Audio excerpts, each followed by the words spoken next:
د دې جینۍ نوم دی آري او د دې په انسټاګرام باندې 2 میلیون زیات فالوورز دي. دې دا سوچ وکړو چې راشه فالوورز خو مې هم ډېر زیات دي، نو یو بزنس ولې نه شروع کوم؟ د دې فالوورز په مدد سره زما دغه تجارت بزنس دا به ډېر زیات مخ په وړاندې لاړ شي. نو داسې کار وکړو ټي شرټ یې لانچ کوم. چې کله ټي شرټ لانچ کوو نو تاسو څه وایي چې په دې 2 میلیون فالوورز کې څومره خلکو به د دې نه دا ټي شرټ اخیستی وي؟ یو هم ترې وانغوستو او ډېر زر د دې دغه کلاتینګ بزنس نه دی دا ناکامیابه شو. بل طرف ته که زه تاسو ته برانډ ونه ښیم نو اوس وخت کې د دې سبسکرایبرز خو لږ زیات دي، خو کله چې د دې 3.5 سبسکرایبرز وو، صرف او صرف 3,000 او 500 سبسکرایبرز، نو په هغې باندې دی $1.1 میلیون ان سیل جنریټ کړي. دا د خپل سټوري ده، تاسو یې مو اورېدلی شئ.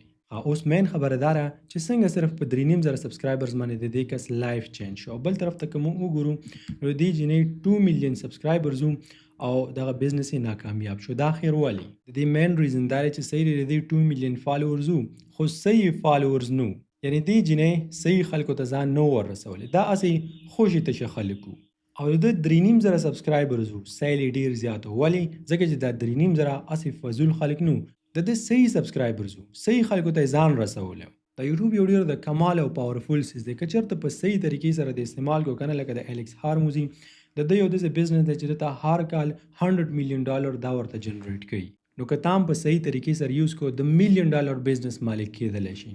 دا وګورئ دومره غټ بزنس نه علاوه کنسسټنټلی دوی کار کوي، ویډیوز اپلوډ کوي، ځکه چې دوی ته د یوټیوب د پاور پته ده. صرف دا نه، دلته یو بل زما فیورټ بزنسمین دی ډین مارټل، د دم د $1 میلیون کمپنی ده. د چینل د تاسو راشي د تاسو سټډي کې تاسو په خپل پته ولګي. دا غینه علاوه هم دا هر هفته 3 ویډیوز اپلوډ کوي، یعنی مطلب په یوټیوب باندې کار کوي، په یوټیوب باندې کنسسټنټ دی. د دومره غټې کمپنۍ سره اوس هم یوټیوب ته ټایم ورکوي. زمونږ خلک به خو اوسګاري او به ما سره ټایم نشته، زه ورته ټایم نشم ورکولی، ګنټه ورته ورکم که 2 ورته ورکم، یا په یو داسې کار کې بیزي چې د هغې به هېڅ فایده نه وي. زه تاسو ته یو خبره کومه چې په دې نه ده چې ته سم ډیر بیزي نو ته به سم ډیر مالدار او ډیر به کامیاب یې. دا غلطه خبره ده. ته بیزي یې، خو دا پوښتنه د ځان نه وکړه چې ته په کوم ځای کې بیزي، په صحیح ځای کې او که په غلط ځای کې.